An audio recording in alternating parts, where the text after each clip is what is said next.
What's up, Mighty Nation? Are you a process server and you're thinking about Mighty Process Server? This is not a sales video. This is just highlighting the cool tools that we're creating over here at Mighty Process Server.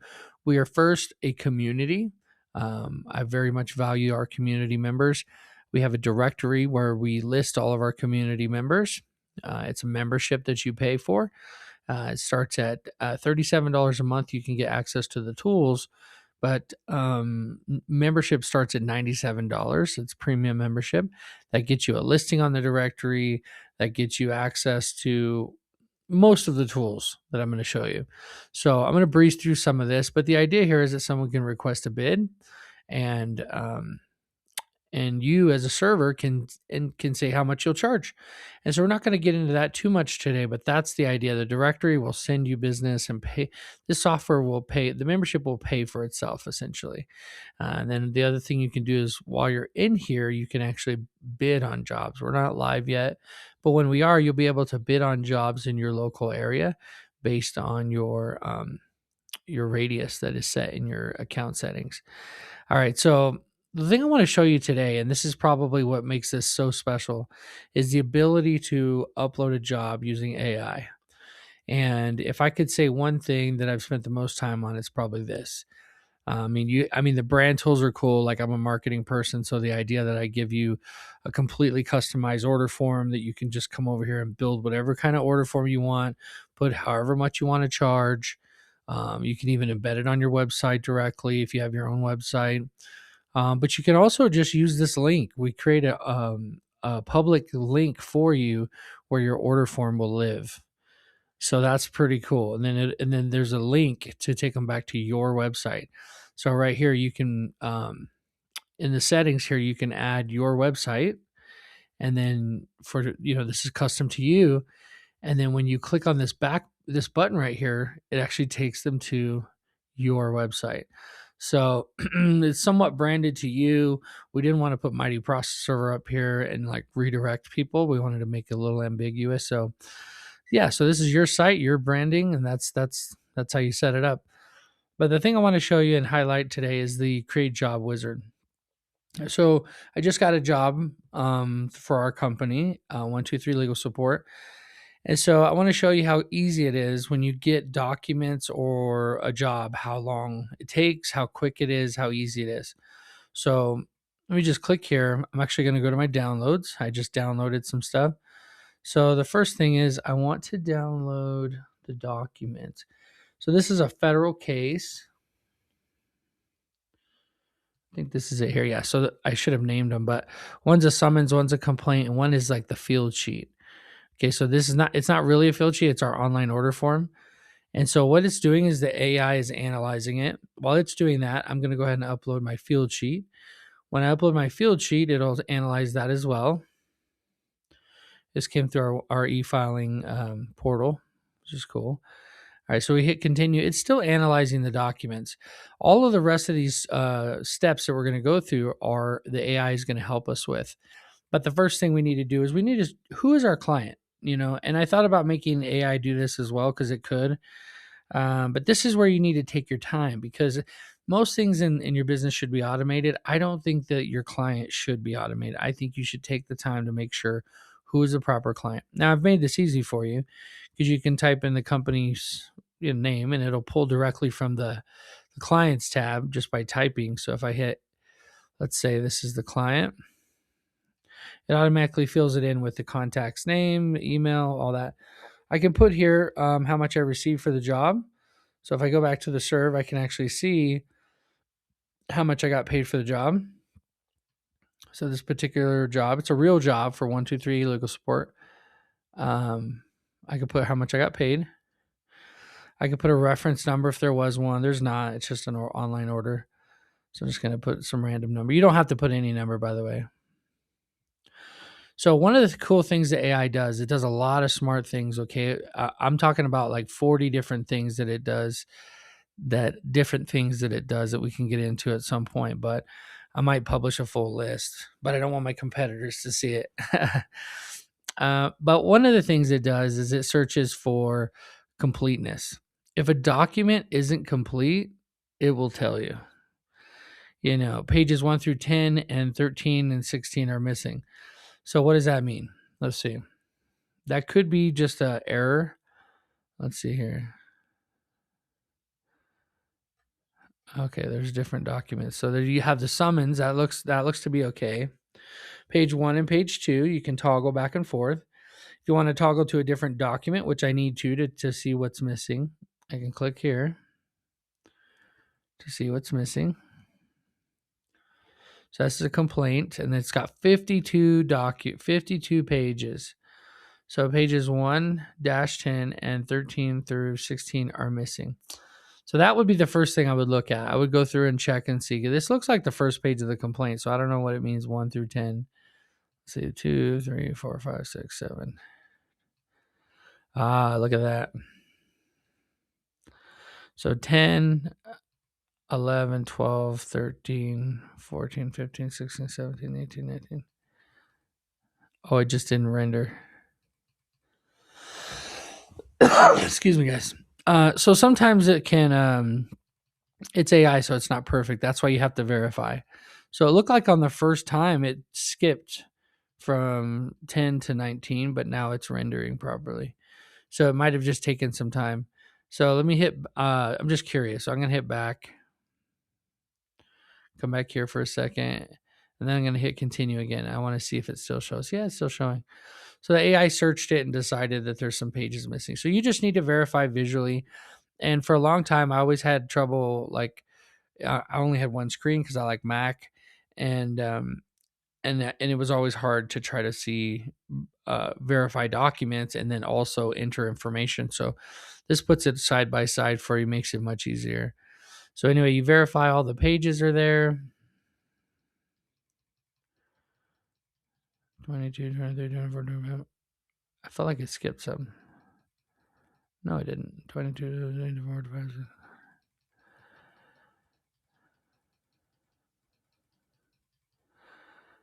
No, it didn't skip any. So this is a false positive. So that's a bug. There is a cool thing you can do. You can actually submit bug reports. We'll get into that in another video, but you can submit bug reports inside of our community. So a couple of the features. Let's say I want the summons to show up above the complaint, or like the complaint. Let's say that somehow I uploaded them backwards. See, now the complaint's on top. Let's say I uploaded them backwards. The order that you put these in is the order that they're going to show up. Okay. So what I recommend doing is moving them in order so that on the proof of service they show up in order. And then I would also this is where you get a chance to clean it up. So you don't need probably summons in a civil action. So you can get rid of that. The AI is going to pull that. And you also probably don't need proof of service. So you can just hit X right here. Boom. So you got summons, complaint. That's what's going to show up on the proof. If you want to show other things, you can add a document name. Maybe it didn't crawl the document properly. You can actually put in a different name here. And then that's it. That's saved. That's saved. Now let's say there's some information. Let's go through. It looks like it filled out the date. It says filed the 13th. Well, I wonder if I'm curious about this. It's the first time I've seen that. Oh, funny. So one was filed on the 13th and one was filed on the 14th. That's crazy. So you got to make sure. You got to verify. Now, which one do you pick? The first one that was filed or the last one that was filed? If there's a statute of limitations, like, do you want to try to be a lawyer on this? So it doesn't really matter. Not really. Date filed federal. No, not really. Not for years. It won't matter. But that is interesting that the summons and the complaint were filed on different days, and it's probably something they do when they issue them. Maybe they file the complaint, but then they issue the summons the next day after. Anyway, that's interesting. Okay, so it pulled the case number. Looks like this big old long weird thing. Can you imagine trying to type that? Never again. Never again will you have to type that. Okay, you got the plaintiff, looks correct, versus the defendant, which is this big old giant paragraph thing. The one thing I noticed is it doesn't look like it pulled text. It didn't save the, it's not case sensitive. It should be case sensitive. Should keep the same thing. If it doesn't do what you want, what you could do is you could highlight it. Okay, let's say I highlight this.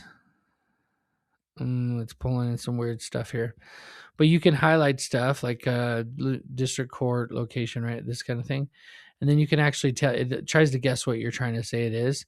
It'll try to guess. If it can't guess, then it'll just let you select one.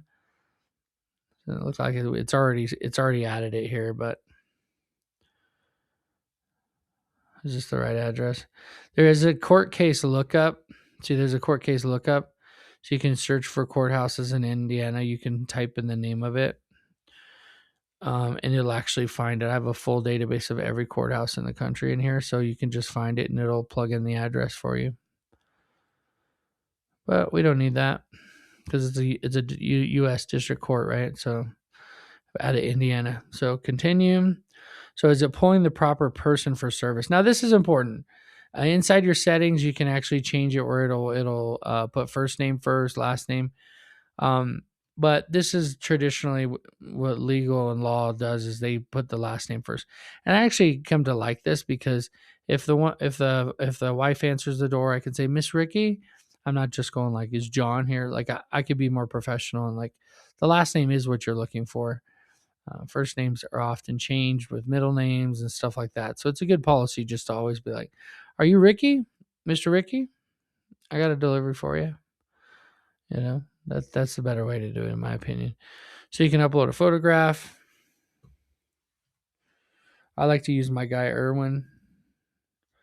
He's on my team, one of my developers. And cool looking dude. Okay. So you set your priority. The priority levels and time frames are very important. You'll see as you start using the system. If it's across the board 72 hours. You can't you could do whatever you want in your own business, but on the platform, it's 72 hours. The standard or routine, priority or rush is 48 hours. Same day or urgent is within 24 hours. And on demand is like it needs to be done today. You need to make an attempt today and then every day, which is pretty standard across the industry. You can save these. These are inside the organizational settings. You guys can set your pre-saved instructions, which is pretty common. You just click on the pencil. It'll take you straight there. I'm just going to choose a generic one here for now, small claims one. You can set the due date. Due date's important because the system is going to remind you and the server when it's due. Click continue. It's still warning us about the missing pages. I'm not sure what it's talking about. Maybe it's referencing how many pages, but we saw that there's 56 pages or 52 pages of the complaint. So I'm not sure what it's talking about. You'll see other errors too. Like it'll just throw warnings up here. Like if there's an assault, like somebody assaulted somebody or it's a temporary restraining order, it'll throw a red banner up here and say, and give you a little summary of what the issues are. Recommended proof of service forms. So this is a really cool feature I added recently where it'll basically tell you like, hey, this is what we think you might need. And so we're still refining it, but says based on Indiana document types, these forms may be needed for this job. So you see, this is a specific affidavit of service for Indiana. It's already been uploaded. So you can say attach if you want, and it'll stay with the job. So when the affidavit gets done, that's what will be recommended and completed for you. In this case, I saw the second page is the proof of service, and I don't know what this eviction summons is all about. Maybe it mentions eviction in here somewhere. So it might be, but no, that's not right. So we're gonna attach affidavit of service for that and see what it shows. So you see here, I can look through, I can see who my client was, what they paid, reference number. If I want to change anything, I can hit a little pencil icon next to it and it'll let me change just that field, which is pretty cool. Just say enter and it saves it. The whole purpose of this is to make it your life easier so you can flow through this faster. I would have been done in 2 minutes if I wasn't explaining it, right? Last feature I want to show you is the capture feature. So for some reason you upload something that's not text searchable, which all of these seem to be text searchable. Let me look at this. Let me look at the complaint. I uploaded the field sheet. That's one of the reasons why it automatically pulled service details. But let me see. It also is here. Shows up right here. But I want to see real quick. So yeah, these are text searchable too. But if these weren't text searchable, what you could do is you can hit this little capture, and it's called region capture. And the region capture will teach the AI where to look for specific documents. And United States District Court filings are always at the top right here. So you can say, yeah, court date. Yeah, that's fine. So we'll say confirm. Oh, I think I see what the issue is. It says up here 11 of 16 page ID. So it's trying to, so the AI read that and it's like, where's all the other pages? I was reading down here. Yeah. So that's true. If this is page 11 of 16, where are the other ones? That's true. There's your error right there. That's what the caution thing is telling you about. So where are the other pages of this? There's only two. See, 11 and 12 of 16. So yeah, they are missing. But that's weird for a summons. Probably what it is they did a filing of a bunch of summonses at the same time because they're suing a lot of people. All these defendants are being sued. So that's what I imagine happened. So it's not really missing. So you don't have to worry about it. All right, so you hit assign a server, go to the network. If all the details look good, you go to the next spot. It recommends from your favorite servers right away. It you can add it to pending because you want to deal with it later because you got a bunch of jobs you got to enter. You just hit pending, click pending. It'll save it to your pending tabs for you to dispatch it through the dispatch screen. You can invite a server. If there's a particular server that's not on the platform, you can invite him and he can have a free account. It's just pretty cool. They are able to log in, do all the things they need to do. But they don't get all the features you get. They don't get listed on the directory or anything, but they're able to add attempts and add notes and stuff to your job. Invite to collaborate essentially says, I'm not paying you up front, but tell me when you want to be paid, weekly or monthly. And then if they confirm that, then you're able to send them jobs freely without the payment process. They still have to bid or counter bid on jobs you send them, like basically confirming how much it's going to cost. So this is transparency on both sides, and it puts the process server in the driver's seat, meaning that they can never be, it can never be construed that they're an employee. Like they're telling you how much they're going to pay per job. Okay. So there's a lot that goes into that. There's a lot of psychology around why we set it up that way, but it's essential. It's essential. And so we don't want to get in the way of your workflow. So if you have servers that you want to pay that way, tell them and just click here and boom. All right. So you can also add to the bid board.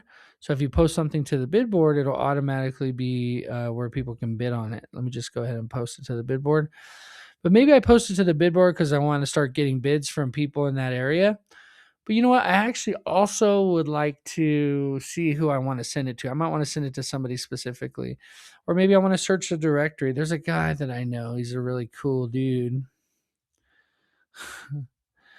I'm not showing up. Oh, maybe because I'm me. Yeah, that makes sense. But I can find somebody. Let me see who else. BB. Yeah, Alex. So I could go like, I want to send it to Alex. He's actually in Miami. And click on invite. And now he's invited. Him specifically. So it's posted locally to that bid board wherever it's at. And then Alex is invited. If Alex will have to counter bid because I didn't put him an amount. But if I go ahead and add it to pending, now it's on the bid board. I send it to him, and I'm just going to get the best rate or with the best person who's available, because I can't control all those things. So having all these options is important. So now I hit create job. Okay, it lands here as a job. I have my address. I have my details. All my case information over here on the left. I can add details here. This is like an ongoing private notes for the job. It doesn't have like a save. You just type in it. Like it's just every time I come back here, I want to say something. I'll be like, oh, I need to make sure I don't forget to, tell boss to Zelle server, maybe or something, and that just lives there. You don't even have to save it. It'll automatically capture. It just stays there. So if I go to another job and come back, it'll still be there. And if I want to add to it, I can come down here and just like, it's a different kind of field, but it's a cool way of being able to save notes, and they won't get deleted unless somebody comes and deletes it. Miscellaneous documents are separated from service documents, obviously. And you can assign yourself. If you aren't able to find somebody, you just want to assign it to yourself so you can start making attempts. You can do that. If it's not assigned to anyone, you can't make attempts. Well, how would it make any sense that you would add attempts if it's not assigned to somebody? It needs to be assigned to somebody. If you click edit job, it takes you to that last screen that we were in before the process serving one, so that you can make any edits you need to make to the job. And then you can go ahead and add attempts once it's assigned to someone. If somebody bid on the job, looks like Alex hasn't been on the job, but this is like it's pending basically because I invited him. So it's waiting for him to come back and bid. This is essentially that last screen. I can go ahead and search for servers. I can assign myself, or I can assign my servers that are in my servers tab. Okay, so this is the cool thing. So let me go. That's your job flow. That's how you create a job. It's on the bid board. If I come over here to bid board, I can see it here on the bid board. It's going to live on the bid board for 2 days. As long as it's on the bid board, you can receive jobs. People can apply, receive bids, and all of your bids will come under my jobs. You go to my jobs postings, and you can see when you click here, it'll show you a list of all of your bids. It's pretty cool. And then what you can do is you can see it doesn't show you, or it doesn't show the server or anything. It just shows the job details. The AI automatically searches for emails or company names or anything, and it extracts it. So don't try to like, hey, circumvent the system and just send it to me directly. There's no reason to do that either. Okay, so you can change your radius in the organizational settings by clicking here. And then you can see all of your bid requests will show up here. So I mean, anything you send to somebody as like a bid request, it'll show up here. And then your bid settings, you can say how. So if you want to auto accept bids, you can set auto accept. But I don't recommend auto accept until you've started using the system for a while, because if you accept a bid and you don't actually make an attempt within the attempt timeline, you lose your star ranking. So we have a whole star ranking I won't get into in this video, but basically it's how we can look at a server in a moment's notice and know their reputation, how well they're going to do on the platform. I'll make a separate video about it, but there's ways to increase your star ranking, and the only people who can leave you feedback are people who have hired you. So it's going to be pretty intense. It's going to be fun. So you remember I added that one job to the dispatch screen. I mean, I added it to pending as well. The reason why I added it to pending is because I want to be able to send this thing out to somebody. I think it was this guy, John Ricky.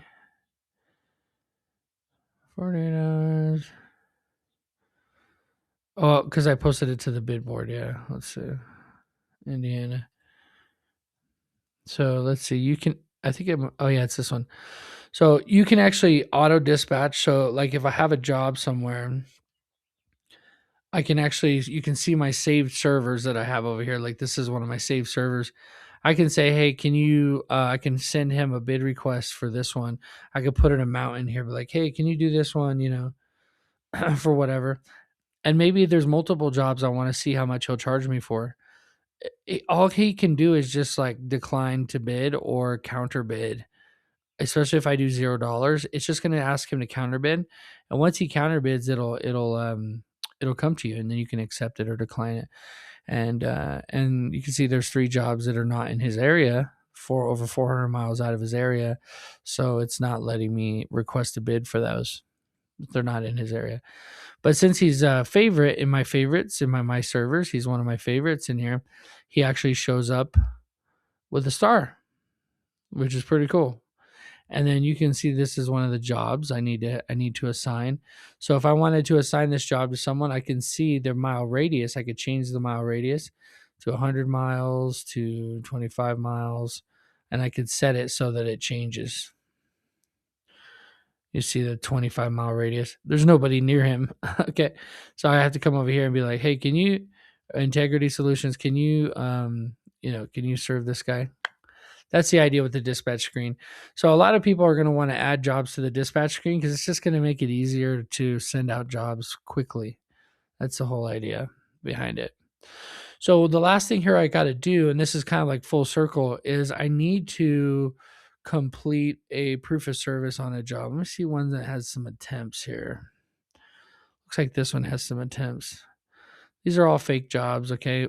Not fake documents necessarily, but these are not these this is like a fake account here. I don't have live data here. So if you click attempt here, you can see I chose this one because it only has it has one unsuccessful and one successful. So if I want to create an affidavit for this, you add your attempt and stuff. I didn't really show you that, but it's pretty self-explanatory. You add your attempt, and then you click on affidavit. It's going to recommend the affidavit automatically for you. And actually, just for the sake of like showing you full circle, let's go back to our original job, this one. So currently it's pending bids, but I'm just going to assign it to myself. Okay. You can set an amount for accounting purposes. You can pay yourself a certain amount. I'll just leave it at the same rate. So I've assigned it to myself, and you can see it up there. You can request status from servers. You can send them a message directly. If you send them a message, it'll show up in this messaging feature here, and it will be associated to a particular job, and so you can communicate about that job directly. Um, but what I want to show you is once I add let's add an unsuccessful attempt.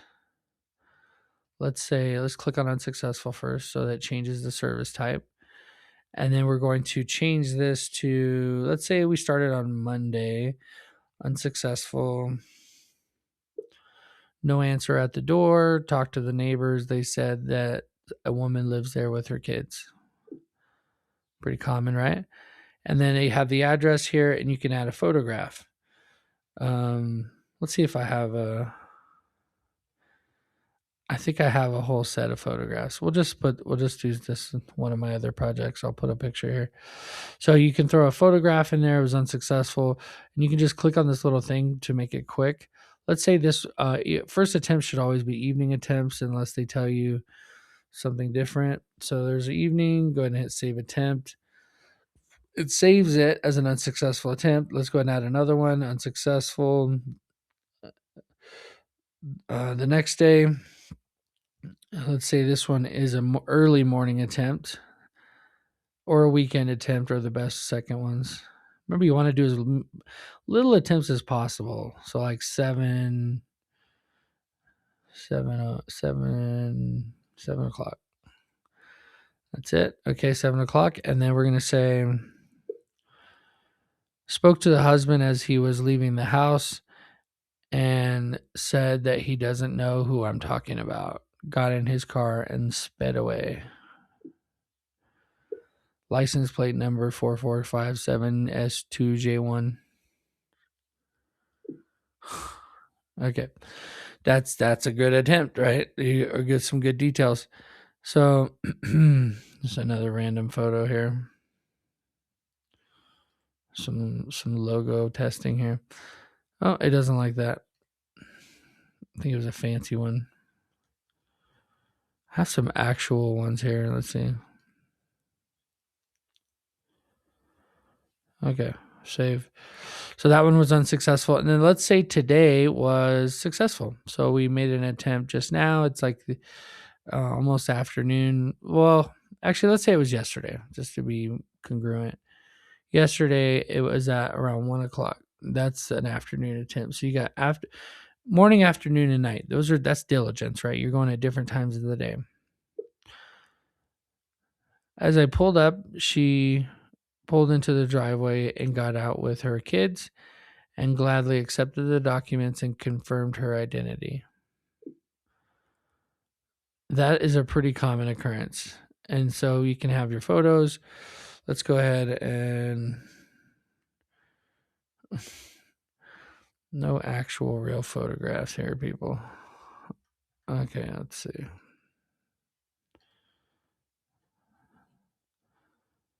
Oh, here we go. Here's the actual final service attempt.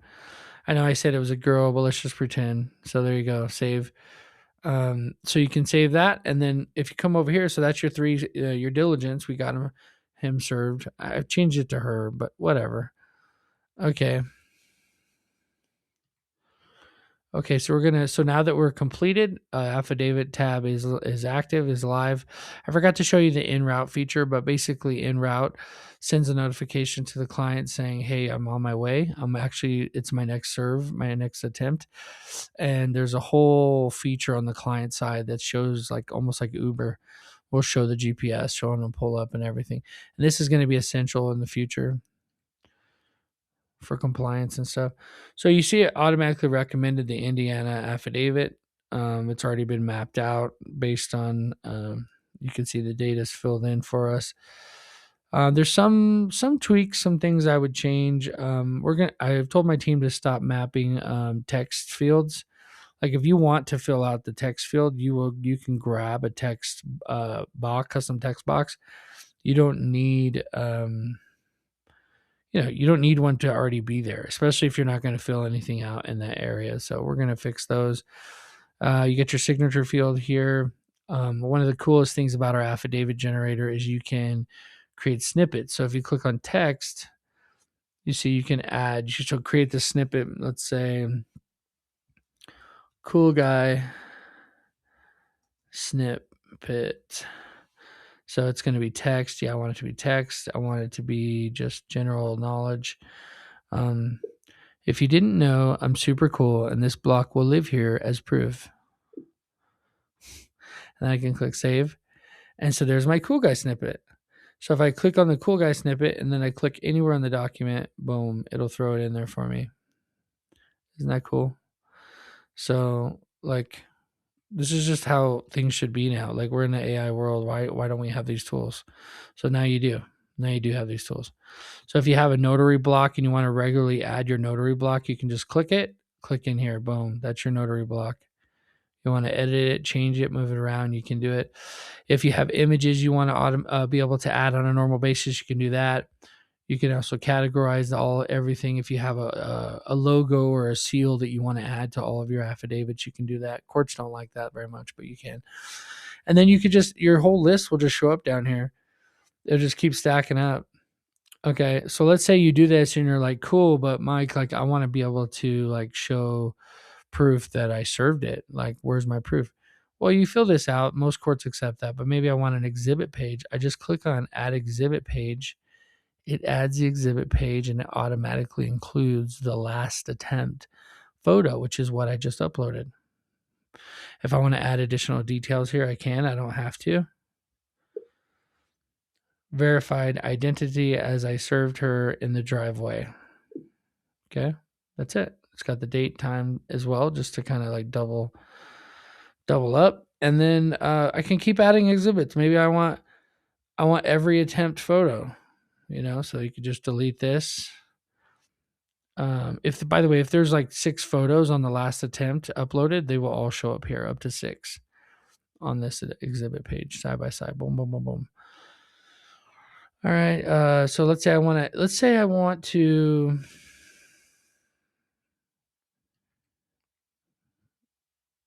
Let's see, click attachments. That's kind of hidden over there, huh? But you can see your history, all changes made in here. This is for compliance insurance purposes. Every change made to the affidavit shows up here. And then you have your exhibit attachments. So remember I said this is the last attempt. I could grab this one and I could plug this one in here. This was the second attempt one I added. Okay, maybe I want to put all the attempt ones on the same page. I could put them right here. Boom. There you go. There's your diligence photos. So you can throw them in like that. Whatever you want to do and however you want to do it, I want to give you those tools. Okay. Maybe you hate this affidavit. You can go, let's just go save and close. So now it lives right here. I can always come back and open it. But maybe instead, I actually want to create another affidavit. So it brings me to this. I can say upload. Let's see, what do I got in here? Let's see, New Mexico. There we go. That's a good one. So this is just a New Mexico affidavit that I want to be able to upload.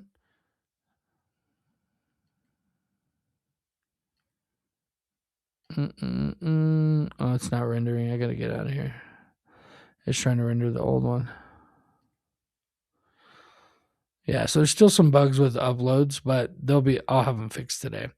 So you see it's automatically, let me see if it's, yeah, there it is. There's a New Mexico one. I think the bug is happening because it's the first time I've added so many exhibits and then tried to change the affidavit. So I just need to teach the system that the exhibits are cool to have added. Actually, it's kind of cool that they're added no matter what the first page is. I'll have to think about that. But anyways, so here's like an upload. So I did this upload. It's not mapped out yet. So what you can do is you can come over here to the template builder.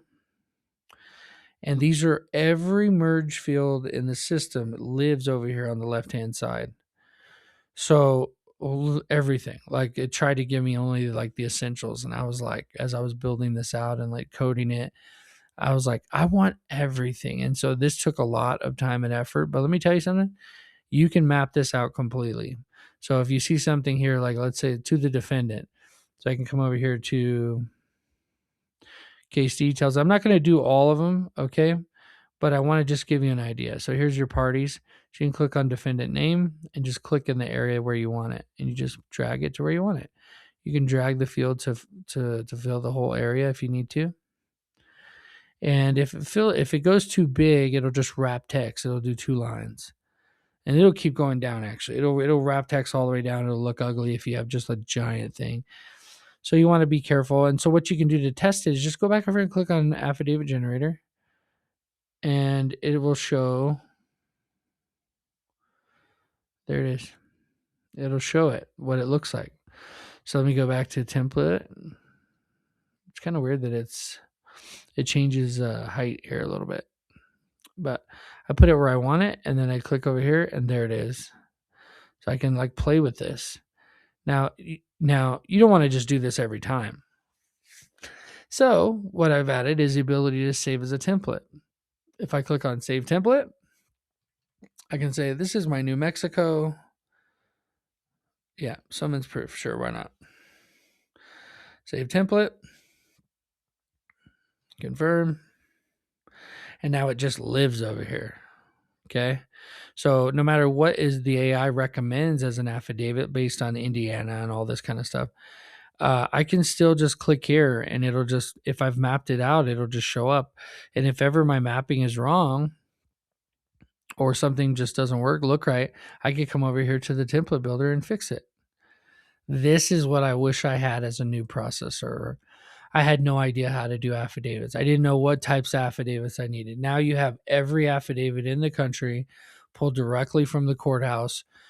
One thing, a lot of people, not a lot of people, but a couple people in my beta testing group are like, Mike, that's not what we use in our state. And then after investigation, I learned that is actually what the court expects. They just accept whatever it is you're giving them. Okay. So, so it is what it is. Like you can use what's in here, or you can upload your own and you can use the template builder and map it out. You can see we've mapped out California. Well, California is one of those states that allows you to use pleading form for a declaration. And this is the civil code that talks about it. I actually put it right here on the bottom because attorneys actually love to see this. They love to see a general declaration from the process server. If you ever ask an attorney to prepare a declaration for you, I've done that before when they were like really cheap. I'm like, yeah, will you prepare the declaration? I'll do it for $20, I would never do that anymore, but that's something I've done. And they always 100% of the time put it on pleading paper like this. So I decided to make one as a declaration. You're welcome. The other thing you could do is you could teach the AI. So let's say you map one out. You can say, hey, anytime I do an affidavit in this certain state, well, let's say Maryland, and it's personal service, this is the one I want you to recommend. If it's personal service, I want you to recommend this one. You can teach it just by programming it up here. Like this is getting a little more in depth here, which is kind of a little bit wild, but this is where my brain lives. This thing's not active yet, and I might remove it actually because I think it's a little unnecessary. But I like to be able to change everything. So if you like, you can like change the size of things, and I'm probably gonna remove it just because it ends up breaking things. It's a very complex tool that like changes text size. Um, so anyway, that guys, that's it. You can sign and save. So if I click sign and save, actually, let me get out of this one. Let's go to the one that we already did. Okay, the original one that was good, Indiana one. So this is it. So if I hit sign and save, I can just sign right here because I'm the server. But if I'm not the server, I can actually send for signature. And Mighty Notary is launching in here in just a couple weeks. We have a cool integration with one of the top firms, remote online notary firms, and so you'll be able to say send for notary. And we're also hiring our own notaries to do the work. So it's not like we're outsourcing it. I'm building the tool for it. So you can say send for notary. And then once it gets signed, they go through the whole notary process online with somebody. You can have it sign. And then once you save and sign, it takes a minute. It thinks about it. And then it signs it. Did I map out a signature field? Oh, yeah, I did right here. I just did a weird signature. Okay, it added the date. It signed it. It has some information. We didn't really play with the information on here too much, but you can see the information showed up, which is cool. And then now I can approve and save, or I can send to the client, or I can click here and it'll launch the Mighty eFile platform. So if you click here, it does require that you log in. Mighty eFile is right now we're just in California, but it allows you to be able to e-file your affidavits directly with the court. Yeah, that's it. And then so I can edit it if I want to. I can see all the information over here. The signature has been verified. Our system is compliant with signature mapping fields. Basically, what it does is it tracks the entire flow of where the signature went and all that. That's what's required by the courts. So it's ready to e-file. That's its current status. Now you can send this to the client and they can approve it. They can say, hey, can you make edits? You can come back here and edit, and you'll have to send it back to the server to sign again. But that's the complete process from beginning to end for using Mighty Process Server. There's a bunch of other tools. There's a bunch of other features that we can get into in other videos. But the whole idea here is that you have all of the tools that you need at your fingertips. And you see we have some of our community members are live right now inside of the community, commenting, engaging. You can actually create a free account and start networking with everybody inside of our community. We have a classroom that walks you through step by step how to use the different tools, a calendar, and a members list. And the top engaged person every month gets a NAPS membership. We just started this inside the community, so it's showing me right now because I've created the most posts, but obviously I'm not going to win my own contest. But this is going to continue to get built out. If you're not a part of it yet, go to mightyprocessserver.com and sign up. Become a beta tester. You can also just go ahead and sign up, get on the waiting list. We're starting June 1st for new customers. Thank you so much. Take care. Be safe as always. Live mighty.